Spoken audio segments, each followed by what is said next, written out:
Olá, boa noite a todos. Boa noite, doutor Pedro. Muito Boa noite. obrigada por ter aceito o nosso convite. Que isso. Eu que agradeço. Agradeço o convite de vocês e espero sanar todas as dúvidas que eu puder aqui. Puder com Ah, que vocês. ótimo. Isso mesmo, doutor. Sejam todos muito bem-vindos à live Momento Saúde, iniciativa da Policlínica Capão Haas. O tema de hoje é medicina da dor. Como especialidade médica, avalia, trata de forma adequada e sem cirurgia e alivia as dores crônicas, visando sempre a qualidade de vida. E o nosso convidado de hoje especial é o Dr. Pedro Luiz Ferreira, médico especialista em dor, graduado pela Faculdade de Medicina de Ribeirão Preto, da Universidade de São Paulo, anestesiologista, especialista em medicina da dor. Doutor, poderia contar um pouco mais sobre sua trajetória profissional? Claro, com certeza. É, Boa noite, né, primeiramente, né? E como você já bem disse, né, minha formação é em anestesia, né? Eu sou médico anestesista, né? Fiz a minha residência lá na Universidade de São Paulo, na Faculdade de Medicina de Ribeirão Preto, no Hospital das Clínicas, né? E além da residência também tenho minha formação, minha graduação lá, né? Então lá é minha casa da faculdade, da Sim. residência, né? E também fiz minha pós-graduação lá, em dor, né? Então, assim, eu entrei na faculdade em 2010, né? Saí em 2015, né? Me formei em 2015, entrei na residência em 2017, né? Em anestesia, né? E fiz minha complementação especializada em dor lá na Faculdade de Medicina de Ribeirão Preto também em 2020, né? No ano da pandemia, né? E atualmente estou terminando também uma pós-graduação no Hospital Albert Einstein em São Paulo, né? E o foco da pós-graduação em si, né, é mais a intervenção em dor, né? É você intervir na dor, né, de uma forma minimamente invasiva, né, para trazer qualidade de vida para o paciente sem invadir muito o paciente, entendeu? Então é essa mais a perspectiva, né? Essa é mais a perspectiva da especialidade, certo? Então a trajetória foi essa, né? É, Foi anestesia e pós-graduação em dor, né? Excelente especialidade, doutor, tanto que recebemos muitas perguntas, e inclusive muitas em fibromialgia. Perfeito. É, a Neuza, ela comenta aqui que faz 3 anos, mais ou menos, que ela sente muita dor, doutor, nos Uhum. braços e pernas. E o ortopedista, e fez já tratamentos, mas ela continua sentindo dores, né? Assim, mais de 5 pessoas. Outra, a Lucinete comenta que tem fibromialgia e depressão, doutor Pedro. Uhum. A Uhum. Silvia comenta que qual o melhor tratamento para fibromialgia? Perfeito. A Joselei comenta: minha mãe tem 24 a 74 anos e sofre de fibromialgia. Faz muito tempo. Tem dores no corpo, fraqueza e fadiga. O que pode Uhum. ser feito? Tem muitas Perfeito. outras perguntas muito similares, mas todas ligadas à fibromialgia, doutor Pedro. Uhum. Sim. Perfeito. A fibromialgia, né, ela é uma doença que ela está sendo muito estudada atualmente, né? Ela tem aparecido muita coisa nova a respeito da fibromialgia, né? Até a questão da definição da dor da fibromialgia, né? Ela é uma definição diferente das dores que a gente tem, que a gente está acostumado a ter um entendimento, né? Então, ela não é simplesmente uma dor que é um sinal de que algo está errado, né? Ou uma dor que você tem uma compressão de um trajeto que leva à informação de dor, né? Mas o paciente que tem fibromialgia, né, ele tem um tipo de dor que a gente chama de dor nociplástica, né, que ele entende, né, a dor dele diferente de outras pessoas, né, basicamente isso, Sim. né. Então, assim, ele tem um limiar de dor um pouco menor do que os outros, entendeu? Então, ele sente mais dor do que os outros, né, de uma forma generalizada, entendeu? E para fibromialgia, né, o grande pilar do tratamento, né, assim como qualquer outra síndrome dolorosa, né, é o tratamento multifatorial, né? É você ter uma boa qualidade de vida, além disso, né, você ter uma boa qualidade de vida, ter uma boa alimentação, ter uma boa qualidade do sono, né? E o que tem de grande evidência também é você sempre manter o seu corpo em movimento, entendeu?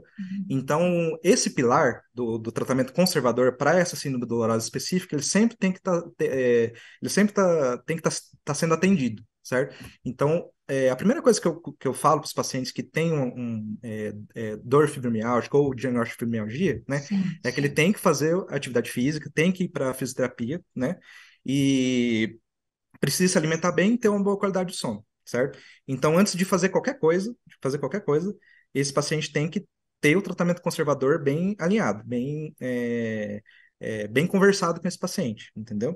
Então, não adianta você ter o diagnóstico de fibromialgia, você ter dor generalizada, você ter dor miofascial pelo corpo inteiro e não se mover, né? Porque a doença tende a piorar se você não se move, entendeu? É, Além disso, né, além do tratamento conservador, existem outros tratamentos também que a gente pode lançar a mão para fibromialgia, né? Uma grande arma que a gente tem para tratar a fibromialgia, né? Existe um chamado que é o bloqueio simpático venoso, sabe? Que é uma infusão de medicações que a gente faz no paciente, né? Em que a gente desensibiliza, sabe? A dor do paciente, né? Porque o que que acontece, né? Igual eu falei antes, a fibromialgia ela tem essa coisa do paciente sentir mais dor do que o habitual, né? Ele tem um limiar de dor menor, né? E isso acontece porque, assim, o nosso cérebro, né, ele responde muito a estímulos de dor, né? Então, existe um fenômeno que é de sensibilização central, que a gente chama, né? Em que o paciente que ele tem muito estímulo de dor, e o cérebro dele passa a meio que normalizar essa sensação dolorosa, né? Ele passa a entender que aquele estímulo é normal, entendeu? Então ele passa a tolerar aquilo, né? E entender que aquela dor é normal, né? E esse paciente ele fica assim por muito tempo, entendeu? E um grande dever, né, da medicina da dor, né, é você sim. dessensibilizar esse paciente, entendeu? E isso a gente faz, né, lançando mão desse tratamento que é o bloqueio simpático venoso, certo? Que a gente coloca pequenas doses de lidocaína, né, e de ketamina humana, né, no caso, para dessensibilizar esse paciente, entendeu? Tanto que em boa parte dos casos, o paciente já sente a melhora já na primeira sessão do bloqueio simpático venoso, certo? Então, basicamente, é você fazer um soro com algumas medicações que precisa ser acompanhado por um especialista, né? No caso, médico da dor, né? Além disso, né, a fibromialgia ela também ela vem acompanhada, ela vem em seguida de como a via da dor ela está muito associada à via comportamental, à via emocional, afetiva, né?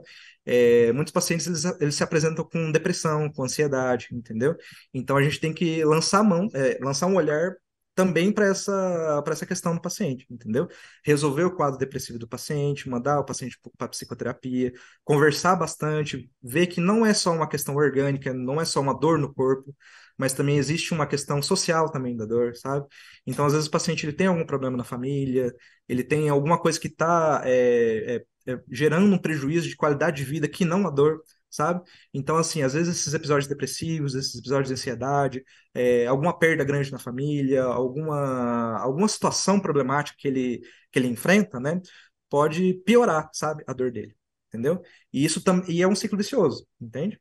Então, esses problemas comportamentais, né, eles podem piorar a fibromialgia e a fibromialgia piora também o quadro depressivo do paciente, entendeu? Então é muito comum a fibromialgia vir acompanhada de depressão, entendeu? Então, em muitos casos, né, a gente também entra com antidepressivo, com pequenas doses de antidepressivo, certo? Para tratar esse paciente, entendeu? Mas o grande pilar, né, além do tratamento conservador, com fisioterapia, com atividade física, a dessensibilização, né, e o tratamento medicamentoso específico para o paciente, entendeu?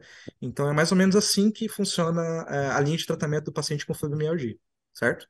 Não sei se ficou bem respondida a pergunta, mas é isso aí. Acredito que sim, doutor. Então, a equipe multidisciplinar, como um apoio, né, de uma psicóloga, poderia auxiliar nessa Com situação, não é, certeza. doutor? Uhum, com certeza, né? Assim, o estímulo de dor na nossa cabeça, né? Ele é muito, ele se conecta com muitas áreas do nosso cérebro que tem a ver com a questão do humor, questão da emoção, questão do comportamento, entendeu? Isso é uma coisa real, sabe? Tem as vias anatômicas mesmo, sabe? Que se conectam quando você sobe com estímulo de dor para o cérebro, né? Ele tem esse fenômeno de sensibilização central, em que o cérebro ele normaliza aquele estímulo, né? Ele entende que aquele estímulo repetido ele é normal, né? Mas não é, no caso, né?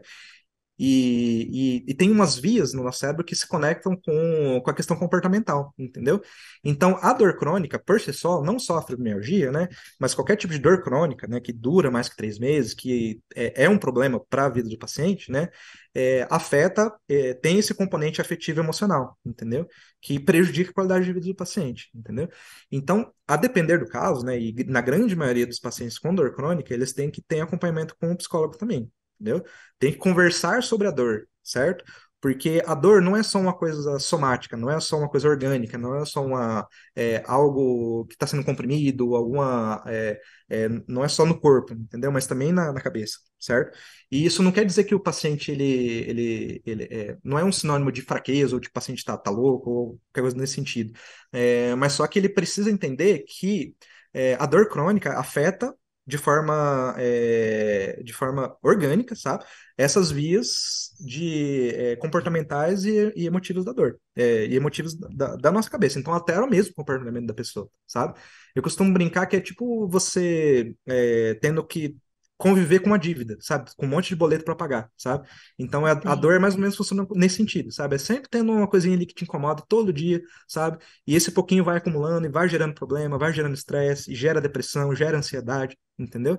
Então, o acompanhamento o que tem de evidência hoje, né, para dor crônica, né, é a terapia cognitivo-comportamental, certo? Então, o acompanhamento com psicólogo tem que seguir nessa linha, entendeu? Da terapia cognitivo-comportamental. Fazer o paciente entender que ele não tem que tolerar essa dor, mas ele tem que procurar uma ajuda, né, para diminuir esse sofrimento que a dor está causando, entendeu? Então, às vezes, né, o grande ponto não é nem a questão da dor em si, né? Não apenas da dor, né? Não que ela não seja um grande problema, porque ela é um grande problema, mas o sofrimento que isso gera no paciente, entendeu? Que são duas coisas totalmente diferentes, entendeu? Então, o paciente vai trabalhar com dor crônica, entendeu? Ele vai para o trabalho dele, desempenha mal, entendeu? Então, você tem um prejuízo na qualidade de vida do paciente nesse sentido, certo? Nessa questão de produtividade, de funcionalidade, entendeu? Então, uma das funções da especialidade é você não só tirar a dor, né? Não apenas controlar a dor, né? Porque às vezes você não consegue tirar a dor, né? Mas você controlar a dor, você consegue, né? Mas o grande ponto é você devolver a funcionalidade, né? É fazer esse paciente ficar funcional, né? Na expectativa real que ele tem, entendeu? Expectativas reais, né? Então é por aí. Ah, perfeito. Sabe, doutor, que nós recebemos uma pergunta do Paulo Germaniano. Ele diz assim, como você diz, é, a questão da dor, tenho dor crônica, né? Na coluna cervical. Ele se Certo. manifesta mais no caminho, mais quando ele caminha, por meia hora ou mais, ou ficando em pé por mais tempo. É terrível, né? Tenho conseguido melhorar aos poucos, colocando uma pedra de gelo na nuca, mas agora está piorando Entendi. e nem gelo melhora. E ele tem Uhum. 75 anos, doutor, né? Tem Uhum. 75 anos de idade, é, no mais boa saúde, mas com essa dor que ele está sentindo, ele não pode nem fazer qualquer exercício físico para sair do sedentarismo. Já fui em tudo, que é massagista especialista, mas sem resultado efetivo, né? Uhum. O que poderia falar para esse paciente Paulo, né, doutor? Sim, excelente. Esse tema é muito interessante, sabe? Essas dores cervicais, Sim, né?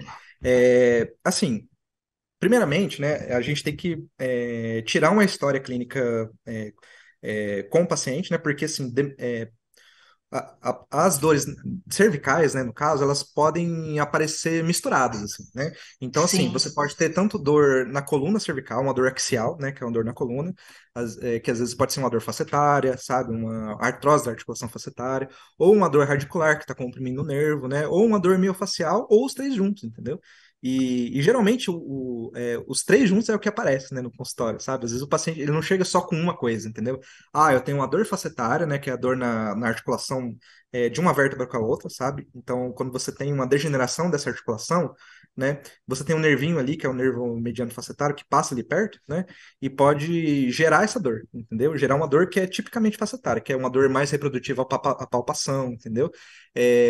Geralmente com algumas manobras você consegue identificar esse tipo de dor, entendeu? Então a primeira coisa é você tirar uma história clínica, né? E fazer o exame físico do paciente, né? Para tentar identificar de onde que está vindo essa dor, entendeu? E qual o componente que eu tenho ali, né? Se é uma dor da coluna, se é uma dor axial, né, da coluna, ou se é uma dor radicular, né? Porque o que que acontece, Sim, né? Existem vários nervos ali que saem da coluna cervical, que vão para o braço, que vão para o ombro, certo? Que sobem, entendeu? Então, você tem que identificar primeiro se é uma dor radicular, né?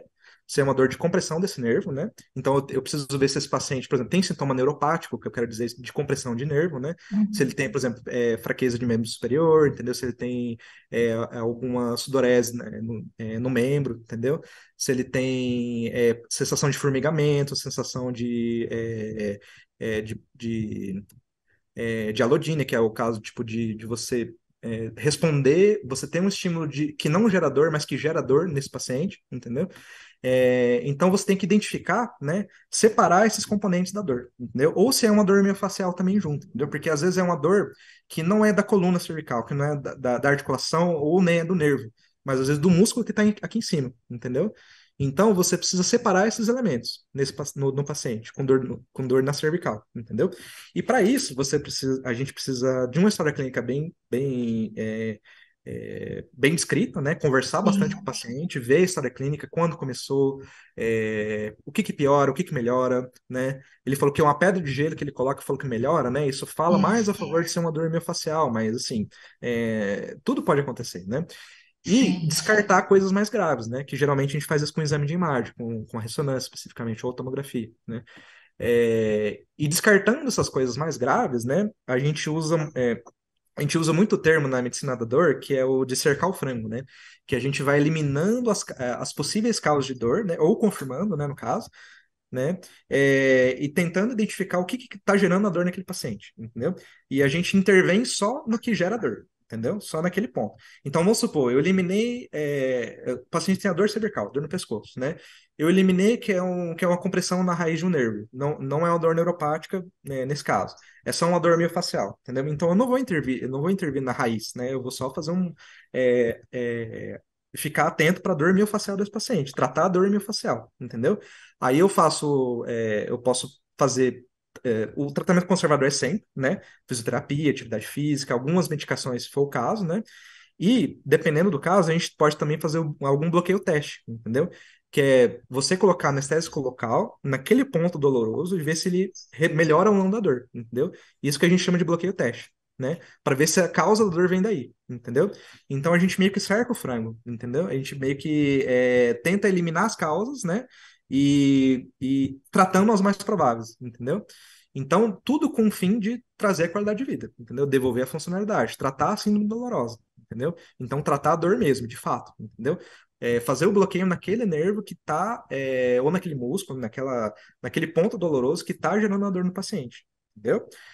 Só que o que que é de fundamental importância, né? Você sim, tirar a história clínica do paciente e examinar, né? Além de pedir os exames, para descartar coisas potencialmente graves, entendeu? uhum, Então, eu ver se não tem alguma compressão, alguma hérnia grande, sabe, que está comprimindo aquela raiz, se tem indicação cirúrgica ou não, porque algumas têm, né? Grande maioria não tem, mas algumas têm, né?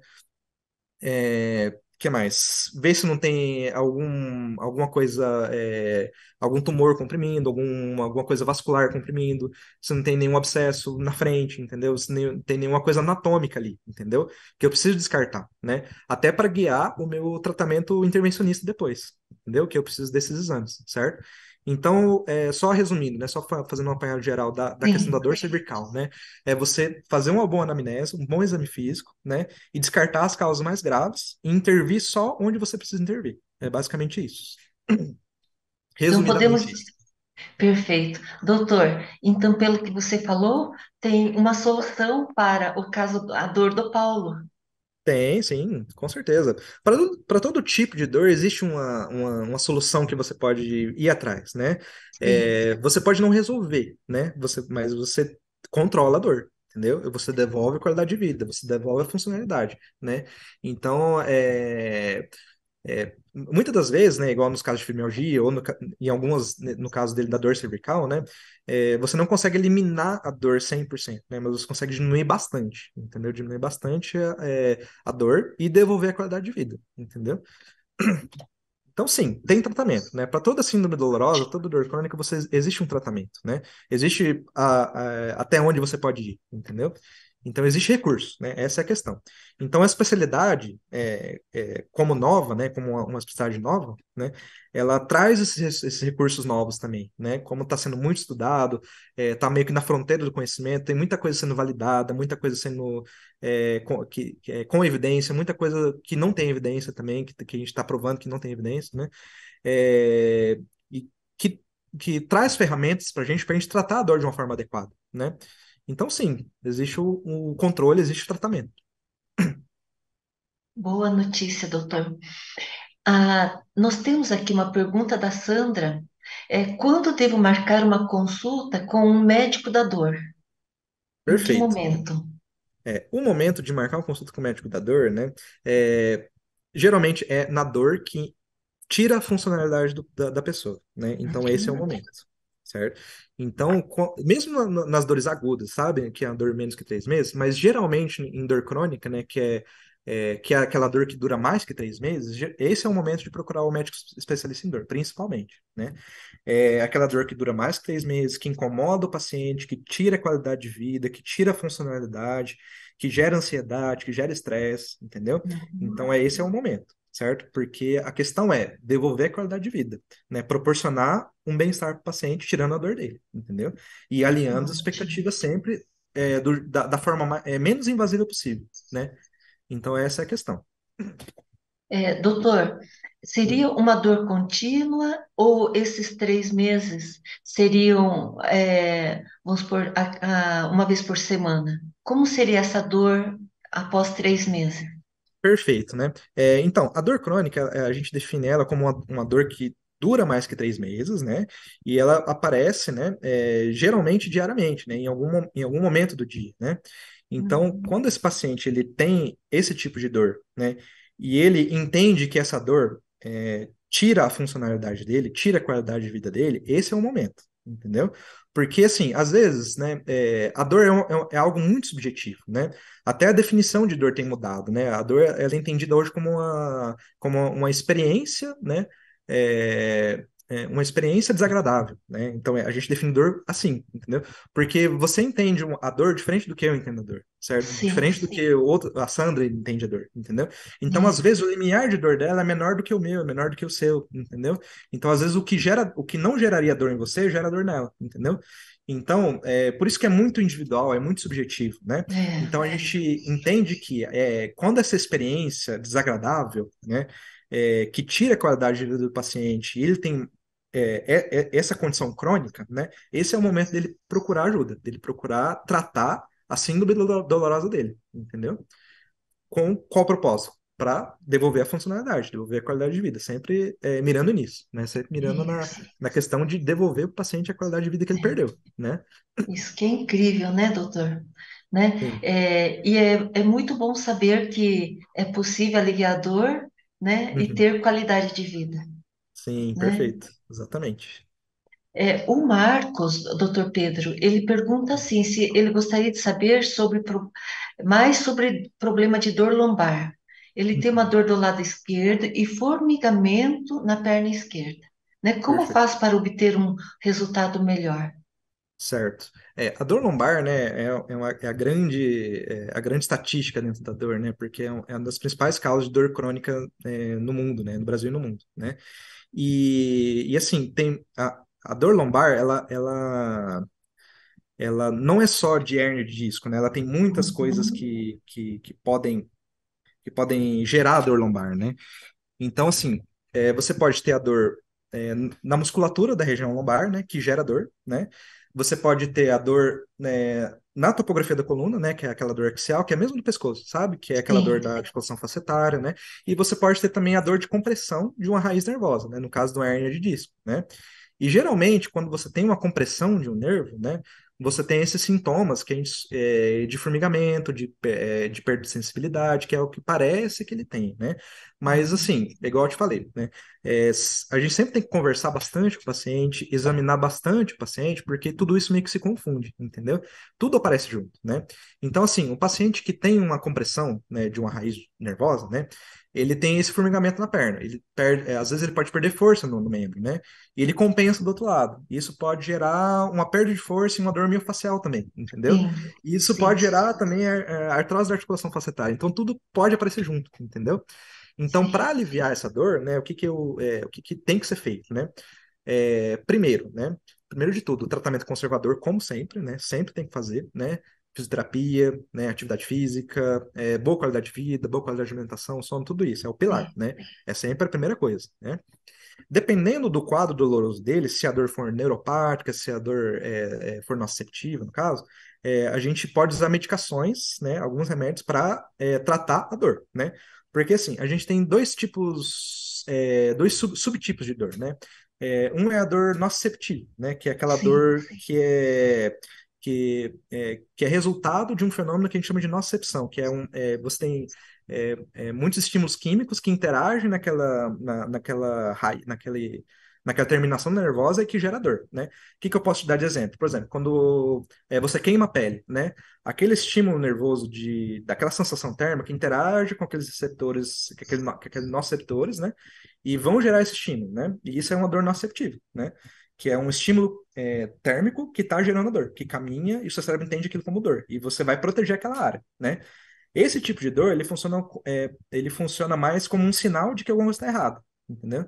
Então você precisa tirar a sua mão dali daquele fogo, né? Porque senão você sim, vai piorar, né? Você vai ter lesão de tecido, você vai queimar sua mão, né? Você vai queimar seu corpo, né? Agora, sim, existe um tipo de dor que é aquela dor neuropática, né? Que acontece, né? Quando você tem alguma lesão no trajeto da dor, da via da dor, né? Então, um grande exemplo disso é aquela hérnia de disco que tem a compressão daquela raiz de nervo, entendeu? sim, Então, você tem aquela compressão, né? Então, e tem esse sintoma neuropático, né? Que é de formigamento, que é de perda de sensibilidade, todas essas coisas, né? E esse tipo específico de dor a gente trata com medicações específicas também, entendeu? Então a gente usa algumas medicações, né, a pregabalina, a gabapentina, duloxetina, né, entre outras, que a gente trata esse tipo de dor neuropática, entendeu? Por quê? Porque a gente precisa que essa dor, você precisa diminuir essas crises de dor, né? E precisa diminuir também aquele fenômeno que eu falei da sensibilização central, né?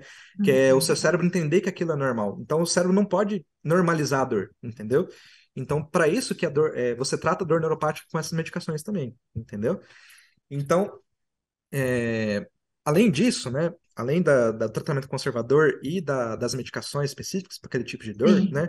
A depender da patologia, né, você pode também fazer alguns tipos de infiltrações, alguns bloqueios, né, minimamente invasivos, né, e geralmente a gente faz isso com ultrassom no consultório mesmo, né, para colocar anestésico local e com corticoide, com ou sem corticoide, geralmente com corticoide, né, naquele trajeto de dor, naquele ponto específico doloroso, entendeu? Então, vamos supor, se ele tem é, uma dor facetária, né? Uma dor no ramo médio facetário, né? Eu posso ir lá com ultrassom, localizar o nervo médio, né? Ir lá com agulha, né? Infiltrar no anestésico local e corticoide ali em volta, entendeu? E ver se aquela é a causa da dor, entendeu? E se aquela for a causa da dor, realmente, aquilo, ó, resolveu minha dor. Isso aqui é a causa, né? Eu posso ir lá, né? E queimar aquela região que é só sensitiva, entendeu? E eliminar aquele fator de dor. Entendeu? Então, essa é uma possibilidade para esse tipo de dor, entendeu? É só um exemplo, né? Agora, vamos supor se ele tem uma dor radicular, né? Uma dor na raiz, né, do nervo. Eu posso fazer a mesma coisa, entendeu? Eu posso ir lá com ultrassom ou com radioscopia, né? Também com intensificador de imagem, né? Ir lá só naquele ponto da raiz nervosa, colocar anestésico local em volta e avaliar se teve uma melhora ou não do paciente, entendeu? E dependendo da melhora ou não, eu posso queimar só aquele ponto doloroso, só aquele trajeto, entendeu? Que eu quero. Então, funciona mais ou menos assim, né? Meio que cercando o frango mesmo, né? E sempre fazendo tudo minimamente invasivo, sabe? Sempre tentando invadir o mínimo possível o paciente, entendeu? Lógico que em alguns casos a causa da dor ela pode ser cirúrgica, né? Aquelas hérnias grandes, entendeu? Pode sim, né? Mas não sendo o caso, né, a gente tenta sempre, além do tratamento conservador, você fazer essas terapias minimamente invasivas, sabe? Para Sim, você não fazer uma cirurgia, não evitar de levar esse paciente para o centro cirúrgico, entendeu? Evitar de causar um dano maior para esse paciente, entendeu? Então é mais ou menos perfeito. assim que a gente trabalha. Olha, que ótimo. Sabe, doutor Pedro, comentei sobre o seu trabalho para uma pessoa e ele comentou: Ah, se eu soubesse, né, se eu conhecesse o doutor Pedro antes, né, ele não teria feito uma cirurgia, né? Ele sentiu muita dor na coluna, fez a cirurgia e às vezes vai para esse procedimento cirúrgico mais invasivo, sendo que tem esta opção também, que é intermediária, né? Então, Entre um tratamento sim. menos invasivo e a cirurgia. Uhum, sim. Assim, existem casos que são cirúrgicos de fato, sabe? E por isso que a gente tem que sempre acompanhar esse paciente, sempre avaliar esse paciente e sempre pedir os exames corretos, né, para ver se não tem indicação cirúrgica ou não. A grande maioria não tem, sabe? É isso que eu tenho visto, né? Uhum. Que você pode lançar a mão dos tratamentos minimamente invasivos, sabe? Para tratar a dor desse paciente, entendeu? Então, só que a grande questão é que, como a especialidade ela é recente, né? Esses bloqueios também são recentes, sabe? Então, assim, Sim, cada semana eu vejo um bloqueio aparecendo na literatura médica, sabe? Cada semana aparece um bloqueio diferente, assim, para uma dor no trapézio, sabe? Existe uma infiltração, essa infiltração, guiada infiltração que você pode fazer, entendeu? Uma dor facetária, você pode ir lá com ultrassom e ver e infiltrar, entendeu? Então, como a especialidade também está evoluindo, esses bloqueios têm aparecido, entendeu? Cada vez mais, certo? E o ótimo. ultrassom também, ele tem ganhado espaço na medicina, né? Porque a tecnologia na medicina também está evoluindo, né? Então, quando você Sim. tem aparelhos mais modernos, entendeu? Que te dão uma qualidade de imagem boa, né? E você tem esses estudos avançando que você consegue localizar o nervo só com ultrassom, você consegue localizar o músculo com ultrassom, entendeu? Então você consegue uma qualidade melhor no seu procedimento, entendeu? Você consegue localizar as estruturas e fazer o procedimento com segurança, né? E guiado por exame de imagem, entendeu? E isso sendo minimamente invasivo, sabe? Você com uma picada, com uma infiltração, sabe? Você consegue um resultado grande, um resultado excelente, sabe? Então, a especialidade está evoluindo, sabe? E a tecnologia está evoluindo junto, entendeu? E o estudo disso tudo também está evoluindo, entendeu? Então, sempre tem aparecido coisas novas É. para tratador, né?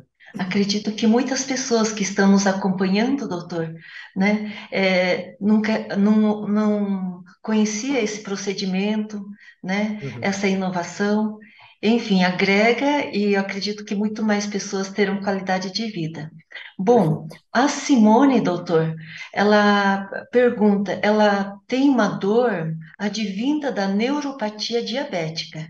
Uhum, Se tem algum protocolo de tratamento, mesmo tomando remédio por 6 meses, ainda persiste. O médico disse que perfeito, no início iria piorar com a medicação, mas depois melhorar. Mas por enquanto parece que não houve melhora. certo. O que Tá. teria a dizer para Simone, doutor? Perfeito. Tá. Ó, a neuropatia diabética, né, o grande pilar, né, de você tratar a dor da neuropatia diabética é você controlar a glicemia, sabe? Então, o primeiro grande ponto é esse, sabe? Então, antes de fazer qualquer coisa, você tem que controlar a condição clínica do paciente, certo? Então, se ela tem uma diabetes tipo 2, né, ela tem que avaliar rotineiramente a glicemia dela, né, a hemoglobina glicada dela, né? E avaliar se a diabetes está controlada, entendeu? Porque se você tiver um estado hiperglicêmico nesse paciente, se a glicemia estiver alta, né, a neuropatia só tende a piorar, entendeu? Porque a causa da neuropatia diabética é esse estresse oxidativo que a hiperglicemia gera, entendeu? Que a glicemia alta gera, entendeu? Então, quando você tem uma glicemia muito elevada, né, você tem um estresse oxidativo nesses nervos periféricos, entendeu? Que geralmente é distal, geralmente é pés ou mãos, né? Geralmente começa por aí, entendeu? A neuropatia diabética, né? Geralmente nos pés, né? E se você não controlar a glicemia, não tem nada que você possa fazer que melhore, entendeu? Então a principal coisa é você tratar o diabetes, né? A primeira coisa de todas, né? E se controlando o diabetes, né? E você mantém o quadro de dor da neuropatia, né? Você tem que tratar essa dor como uma condição de dor neuropática, né? E a gente trata a dor neuropática, igual eu falei antes, com medicamentos específicos para dor neuropática, né? Com pregabalina, com duloxetina, entendeu? Com esse tipo de tratamento, entendeu? Mas a grande questão é você manter a sua glicemia, né? Normal, entendeu? Para evitar, né, a perda de função esse estresse oxidativo, essa injúria vascular, né? Essa isquemia periférica, né, que piora a condição dolorosa do paciente, entendeu? Então, o grande pilar é esse, né, da neuropatia diabética, né? O segundo é você tratar a dor neuropática, né, que aí a gente faz também, que a gente avalia o paciente, né, vê se tem a condição de dor neuropática dele, avalia até onde vai a extensão dessa neuropatia dele, né, a gente faz os testes, né, teste de sensibilidade, teste motor, tudo certinho, né, Sim. e a gente trata o paciente de acordo com a condição, né, com o grau de dor neuropática que ele tem, entendeu? Então é mais ou menos assim que funciona. É cercar o frango, né, doutor Pedro? Cercar o frango, é sempre assim, sempre cercando o frango. Isso. Doutor, nós temos mais uma pergunta. Se Uhum, com a medicina da dor é, aliviaria em caso de câncer, né, pacientes com câncer. uhum. Você pode repetir a pergunta? Desculpa que cortou meu áudio aqui. Se a medicina da dor é, Uhum. consegue aliviar a dor do paciente que está com câncer. Ah, sim, com certeza. Sem dúvidas. Assim, a dor relacionada ao câncer, né, é um grande tema de estudo da medicina da dor, sabe? Então, só para você ter uma ideia, há 2 meses atrás, né, a gente dedicou Uhum. um final de semana inteiro lá na nossa pós-graduação em São Paulo, só para estudar dor oncológica, sabe? Para você ver o tamanho da importância, entendeu? Então, a gente discutiu de tudo, assim, desde da questão da expectativa em relação à doença, entendeu? Porque esses pacientes, né, eles têm a condição orgânica, né, que é o câncer, né, que está gerando a dor, né, que está gerando Sim, sofrimento, né, e faz o paciente também pensar na terminalidade dele, entendeu? Então tem toda essa questão também envolvida, né? O paciente ele meio que está se deparando com um fim, né? Com um fim de vida, né? Que a gente entende, né? Que ele sim, está olhando para aquilo como se fosse algo com uma expectativa negativa, sabe? De que a vida vai terminar, sabe? E isso tudo gera um grande sofrimento nele, entendeu? E essa dor é piorada por esse sofrimento, entendeu? Então, assim, a discussão de espiritualidade, dor no câncer grande, é muito grande, sabe? É muito discutido isso, entendeu? E a gente tem que tratar desse tema com bastante atenção e bastante cuidado, sabe? E só de você tratar o tema, sabe? Só de você conversar com o paciente sobre isso, né? Sobre a questão da terminalidade, sobre a questão da espiritualidade, sabe? Das relações que ele tem, isso já trata, sabe? Isso já alivia o paciente, entendeu? Só de você conversar isso sim. com ele, entendeu? Agora, qual que é o grande desafio da dor no câncer, né? Além de você tratar a terminalidade, né? É você que na dor oncológica, né, a gente tem pouco espaço para esses tratamentos minimamente invasivos que a gente conversou agora, né? Então, assim, Sim, como você tem, por exemplo, um tumor primário que tem metástase óssea e você tem dor relacionada à metástase óssea, né? Não existe um grande bloqueio que vai resolver, né? Não existe uma infiltração que vai resolver aquele problema, né? Então, a gente perde um pouco de algumas ferramentas que a gente usa para, tipo, uma dor de compressão de raiz, né, que a gente vai lá e infiltra, né, vai lá e faz uma radiofrequência, né, na dor no câncer isso não acontece, né, porque é uma dor mais generalizada, uma dor mais difusa, né, e a dor de metástase óssea, né, é uma dor bastante desafiadora, né. Existem sim alguns bloqueios, sabe, alguns grandes bloqueios que a gente faz, né, só que eles são bloqueios um pouco mais invasivos, né, um pouco mais perigosos, né, porque acessa lugares que são mais perigosos para o paciente, entendeu? Então, isso tem que ser feito sem cirúrgico, guiado por radioscopia, entendeu? Mas, assim, o tratamento ambulatorial da dor oncológica, ele também pode ser feito, né? E feito com bastante qualidade. Feito com bastante qualidade, certo? Com as medicações certas, com os de opioides, com o uso racional de opioides, né? Isso é bem importante, né? Eu, como anestesista, né, eu tenho uma perspectiva da dor de anestesista, né? Então, assim, sim, eu entendo um pouco, não diminuindo as especialidades, mas eu entendo um pouco melhor de opioides, sabe? Então a gente entende que você fazer um uso racional dessas medicações no paciente com câncer também é um desafio, sabe? Porque você usa remédios muito fortes, né, para esse paciente. né? E isso pode gerar uma certa adicção do paciente nessas medicações, né? E às vezes, quando você vai tentar tirar essas medicações ou desmamar essas medicações, você enfrenta um outro desafio que é a abstinência, entendeu? Então, por isso que é desafiador, certo? Porque você precisa lançar mão de medicações mais fortes para esses pacientes, né? Você não tem tanto espaço para fazer alguns bloqueios, né? E se tem, eles são mais invasivos, né? E você tem que fazer tudo de uma forma muito racional e conversando bastante com o paciente, sabe? Principalmente alinhando as expectativas, entendeu? Que o paciente tem, certo? Porque a dor oncológica, ela se mistura com todo esse enfrentamento da terminalidade, né? Essa morte se aproximando, esse fim se aproximando, né? Então, não que o paciente vá morrer disso, né? Mas o Sim, paciente, ele vê isso, né? Ele vê o fim, né? Ele pensa mais nisso, né? Ele pensa no fim com mais frequência do que uma pessoa que não tem câncer, vamos supor, né? Então ele já vislumbra isso, né? Isso gera um sofrimento nele, entendeu? Então tratar isso é um grande pilar, né? E você fazer a terapia medicamentosa, e sempre conversando com o paciente, também é outro grande pilar. O uso racional das medicações fortes que a gente usa, entendeu? Nesses pacientes. Entendeu? Não sei se ficou bem respondida a questão, mas é mais ou menos por aí, né? sim, sim. Mas tem como, mesmo no caso oncológico de câncer, tem como aliviador, não é, Com doutor Pedro? certeza, sim, sim. Esse é um trabalho que eu, não só eu, mas eu e mais outros dois colegas, a gente trabalha no Erastinho, né? Eu, como anestesista, Sim, trabalho lá no Erastinho, né? E a gente, além de ser anestesista lá com as crianças do Erastinho, a gente faz o trabalho também da medicina da dor no hospital, sabe? Hospitalar, né? Então a gente enfrenta muitos desafios lá, sabe? Muitos desafios, assim, coisas que às vezes você se sente assim, num beco sem saída até, sabe?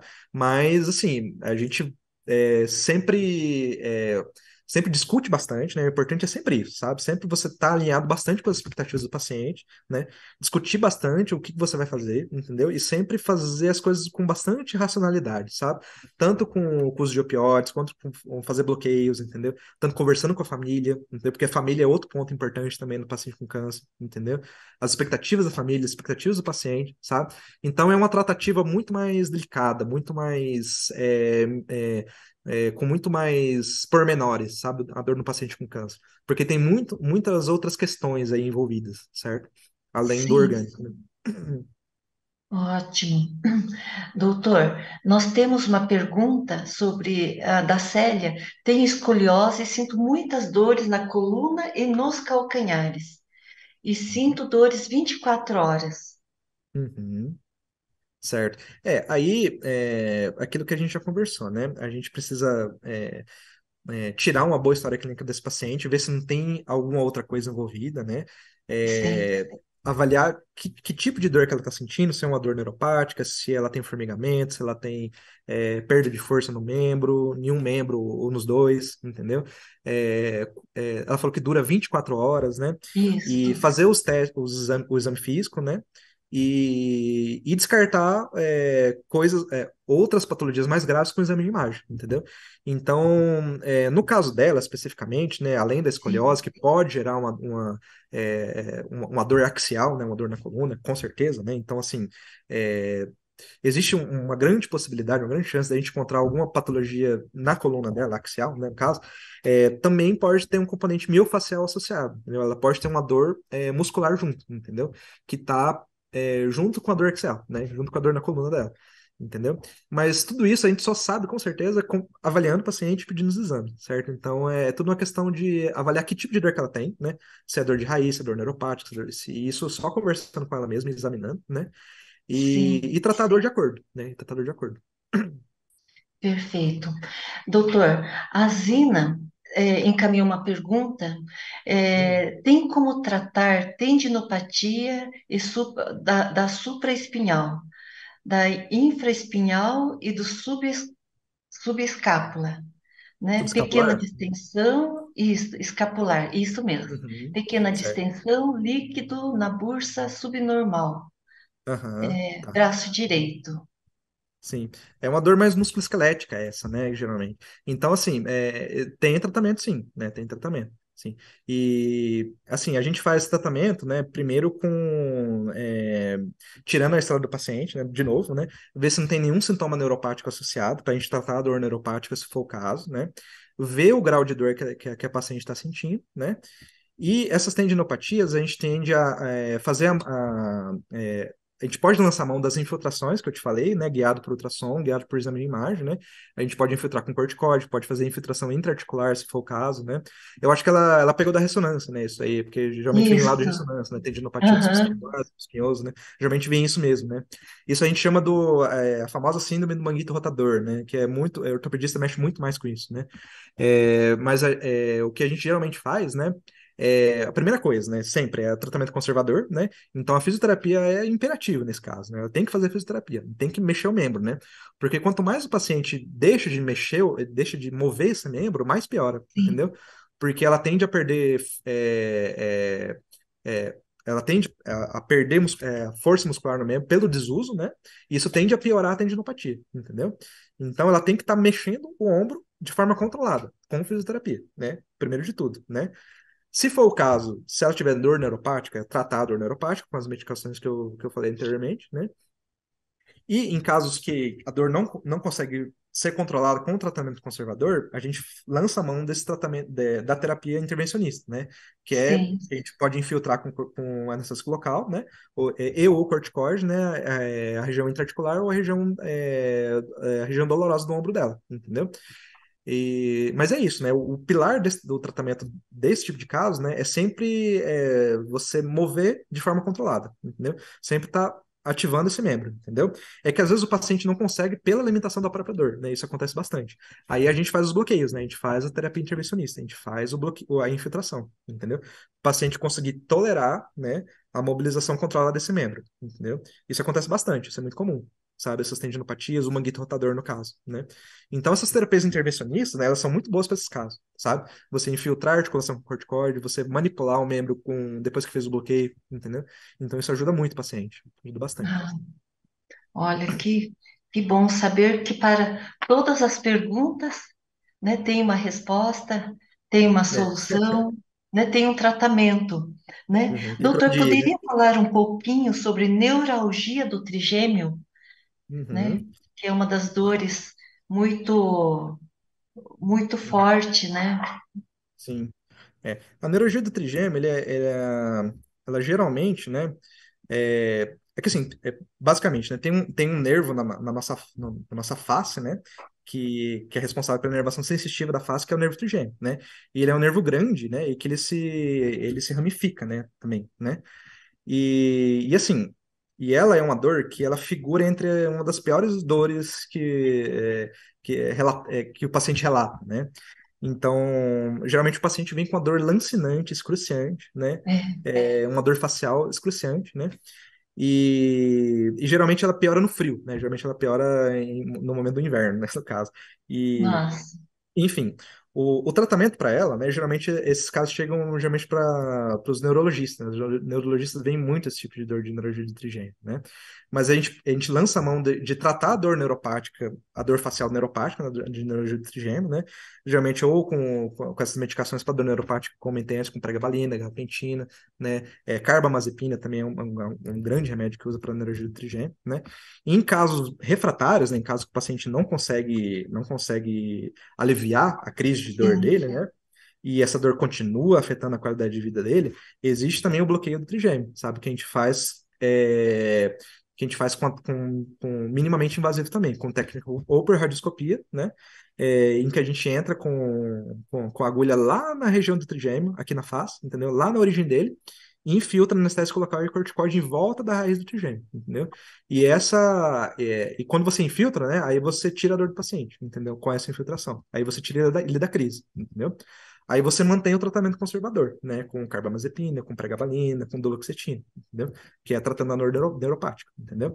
E esses bloqueios são bastante efetivos, sabe? Porque você vai bem na raiz da fonte da dor, né? Que é bem na raiz do trigêmeo, entendeu? Aí você coloca anestésico local e corticoide em volta, né? Ele não é um bloqueio simples de ser feito, é um bloqueio bem complexo, sabe? Não dá para fazer em consultório, pelo menos eu não faria ele no consultório. Conheço colegas que fazem em consultório, mas ele, como ele fica muito perto de estruturas muito nobres, né? Você tem que fazer ele em lugar que tenha um mínimo de monitorização, certo? Porque você tem que fazer ele bem certinho, bem bonitinho, entendeu? Tem que estar no ponto exato, entendeu? Senão você pode dar, a intervenção pode virar uma complicação, entendeu? Então ele é um bloqueio difícil de ser feito, eu vou confessar para você, ele não é fácil, né? Então a terapia minimamente invasiva, ela é perigosa se você fizer errado, entendeu? Então, Olha, é, porque você tem que ir no ponto exato, entendeu? Então, para a neuralgia do trigêmeo, né, que é essa dor lancinante, uma dor facial, isso, neuropática, né, você tem essa estratégia, tá? Você pode lançar mão desse bloqueio também do trigêmeo, né? isso. Eu soube que é uma das piores dores, essa Sim, uhum, neuralgia do trigêmeo, né, doutor? sim, aham. Isso. Estamos recebendo ainda mais perguntas, doutor, Que né? bom, vamos ver. É, poderia falar um pouco sobre as dores reumatoide, e artrite? Que chegaram algumas perguntas sobre dores de artrite. Sim, perfeito, né?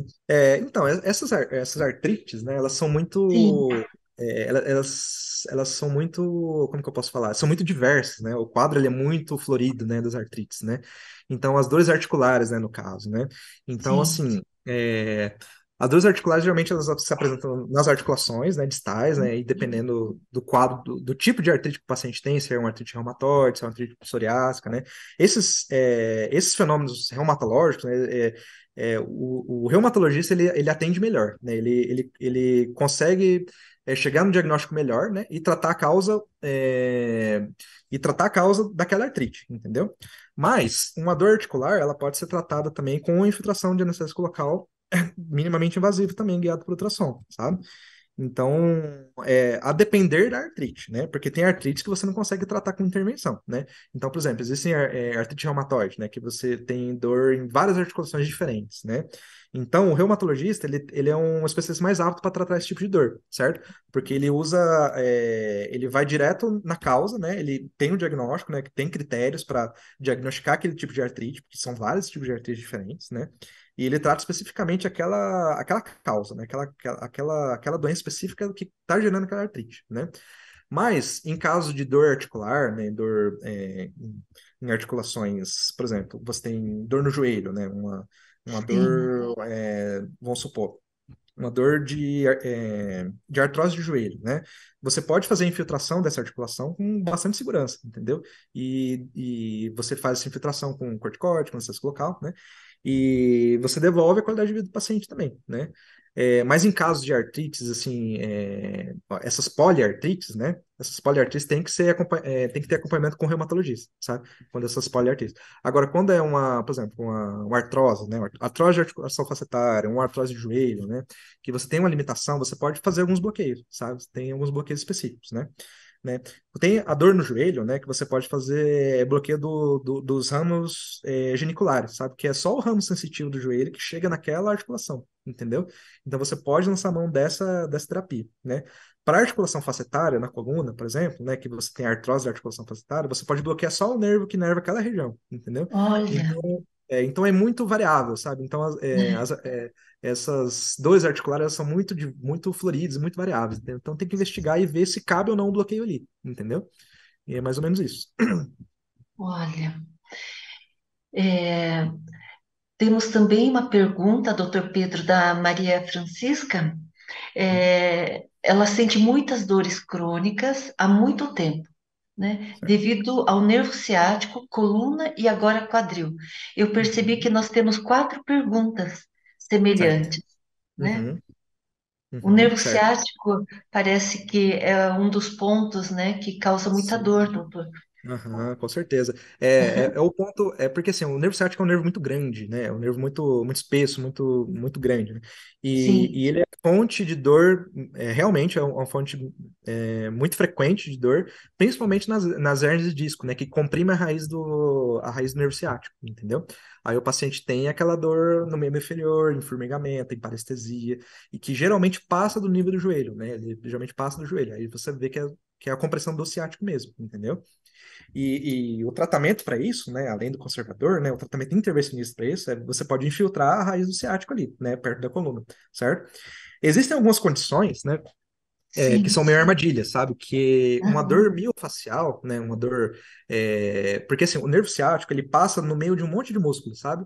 Então, assim, ele passa no meio do piriforme, por exemplo, que é um músculo que ele passa perto, né? E algumas pessoas têm uma musculatura que comprime esse nervo, sabe? Então, uma dor miofacial pode simular, pode confundir uma dor, essa dor de compressão de raiz, entendeu? Então, assim, o nervo está sendo comprimido não lá em cima na coluna, na raiz, entendeu? Mas onde ele está passando, ali embaixo, entendeu? Então, isso pode Aham. meio que simular uma dor no ciático nesse paciente, entendeu? E para a gente separar o joio do trigo, né? Separar o que, que é compressão da raiz lá em cima e da compressão do músculo, né? Do trajeto do nervo, fazendo o exame físico, fazendo o exame de imagem, né? Avaliando o paciente, entendeu? E fazendo a terapia de acordo. Entendeu? Então é tudo uma questão de avaliar o paciente inteiro mesmo, sabe? É tudo cercando frango, né? Sempre. Cercando frango. E, doutor, na sua experiência, Hum. qual o motivo, qual dor que mais, qual a causa, ou quais as dores que mais você atende? Dor lombar, com certeza. Sem Ah, dúvida. Né? Tanto que você recebeu 4 perguntas só sobre nervo ciático ainda, né? é, Isso mostra, né? O quanto que a dor lombar. É porque é muito. É até simples de entender, né? Porque a região lombar, nossa, é uma região muito. Tem muito músculo, tem muito nervo saindo, tem muita carga em cima dela, entendeu? Então, todo o nosso peso está ali, entendeu? Então, é compreensível que isso seja muito fonte de dor, né? Até em pacientes bem jovens, né? A dor miofascial é, que você tem uma dor sacroiliaca, você tem uma dor glútea profunda, sabe? Isso é frequente também em pessoas jovens, entendeu? E em pacientes mais idosos, né, com as hernias de disco, né, até com a dor miofascial sim, também, certo? Então, de longe, a dor lombar é a mais frequente que eu vejo, né? De longe. E geralmente por hernia de disco, sabe? Com compressão de raiz, né? uhum, Aí você tem a dor facetária, né? E a dor miofascial que vem para confundir tudo, entendeu? Que geralmente ela vem para meio que para deixar ofuscar, assim, sabe? Porque a dor miofascial, ela também surge nesse contexto, entendeu? Porque quando você você tem uma dor de compressão de raiz, né? E você para de usar aquele membro, né? Você compensa do outro lado, ou você deixa de ganhar força desse lado, entendeu? E isso pode gerar dor miofascial também, uma dor no músculo, entendeu? Músculo da região lombar, entendeu? E isso confunde tudo, então isso confunde bastante, né? Então por isso que a dor lombar, ela de forma compreensível, né? Ela é a dor mais frequente que eu percebo no consultório, entendeu? por isso que recebemos muitas perguntas ligadas à dor no nervo ciático, no Isso. quadril. Doutor, tem muita, Hum. quem já não sentiu dores, né? As pessoas que estão assistindo nessa live conosco, estão participando, muitas pessoas devem sentir diversos tipos de dores. É, qual orientação você daria se pudéssemos prevenir algum tipo de dor? O que poderíamos fazer para prevenir as dores? Perfeito. Eu acho que a principal dica assim que eu daria assim, né, nesse contexto, né, numa live, é você sempre manter o seu corpo em movimento. Manter o seu corpo em movimento é o Uhum, principal, sabe? Porque o que eu percebo é que tudo vem daí, sabe? Quando existe uma condição que a gente chama de sarcopenia, né? Que você perde massa muscular ao longo do tempo, entendeu? Então, com a idade, é normal você diminuir a sua massa muscular, né? É normal. Isso acontece com a idade, normalmente, né? Então, você prevenir isso de alguma forma é muito importante, sabe? Porque quando você perde força muscular, você está mais propenso a ter quedas, você está mais propenso ao mínimo movimento, você já sentia a dor daquela região, entendeu? Quando você não tem um fortalecimento, entendeu? Você está mais propenso a ter hernia de disco, né? Porque você não tem mais aquela estrutura muscular apoiando a sua coluna, entendeu? Então, você sempre procurar fortalecimento, sabe, muscular, né? Com exercício físico controlado, com exercício físico específico para o paciente, para você, né, no caso, uhum. eu acho que Eu acho que é a coisa mais importante para você prevenir as dores futuras, né? As dores crônicas, no caso, entendeu? E o segundo caso, e as outras orientações, né, que eu daria é você sempre focar na qualidade de vida, sabe? Manter pessoas que você gosta por perto, ter uma boa alimentação, ter uma boa qualidade de sono, ter uma alimentação saudável. Parece que são coisas assim, pequenas, mas são coisas muito importantes, sabe? Mas a grande dica que eu daria mesmo é você prevenir a sarcopenia, prevenir a perda de massa muscular, sabe? Que é de onde vêm os grandes problemas no futuro. Então, E aí, seria um exercício nas academias, isso, caminhadas, sim. musculação. Isso, exercício controlado para cada tipo de paciente, né? Assim, para um Uhum. paciente tipo de 25 anos que tem sei lá, uma dor sacroiliaca, né? Beleza, ele pode fazer o exercício de musculação um pouco mais pesado, sabe? Agora, sei lá, tem uma senhora de mais idade que já tem uma perda de massa muscular já grande, entendeu? Já tem aquela dor crônica, entendeu? Mesmo, ela tem um outro tipo de exercício, entendeu? Vai para fisioterapia, vai para pilates, tem que ter acompanhamento, entendeu? Então, o grande ponto é você entender o seu próprio corpo, né? Buscar entender o seu próprio corpo, certo? E buscar não perder massa muscular ao longo do tempo. Eu acho que isso é Ah, muito importante, sabe? Aí você previne até outras coisas, entendeu? Até outras doenças, entendeu? Não só síndromes dolorosas, né?